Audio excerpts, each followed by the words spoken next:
Энэ бол нохоо асрагчаар ажиллаж байхдаа надад тохиолдсон аимшигтай түүх юм. Нэг өдөр би интернетээс нохоо асрагчийн ажил хайж байгаад их мөнгө төлнө гэсэн хүнийг олж харлаа. Түүний гэр нь холгүй байсан тул би нохоог нь 3 хоног асрахаар шийдсэн. Би түүний гэрийн үдэнд очиход нохооноос болгоомжил гэсэн бичиг байх бөгөөд ялзарсан хоолны үнээр агаар тархсан байв. Би хаалгыг нь тогштол дотроос нь эрэгтэй хүний хоолой сонсогдов.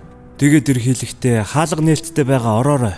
Тэгээд араас нь хуцаг чимээ сонсогдов. Түүний хуцаг чимээ нь яг л золбин нохоо шиг сонсогдож байсан. Хаалгаа онгоолгоод дотог шороход гэрт хинч байсангүй. Энд хүн амьтан байна уу? Зочны өрөөнд ямар нэгэн нохоо амьсгадах чимээ гарна. Тэгээд би хөлсөлсөн хүнээ хайж байтал хаанаас ч юм нохоо гарч ирээд би гайхсандаа хашгирлаа. Тэнд болсон зүйлээс хамгийн аимшигтай зүйл нь тэр нохоо биш хүн байлаа.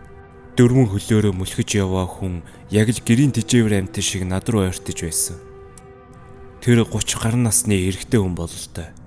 Хүзүүнд нь нохооны хүзүүвч зүүсэн байсан. Чи намайг дараагийн 3 өдөр асрах хүмүүн үү? Танилцсандаа таатай байна. Дараа нь тэр дөрвөн хөлөөрөө мөлхсөөр галтогооны зүг чиглэн явлаа.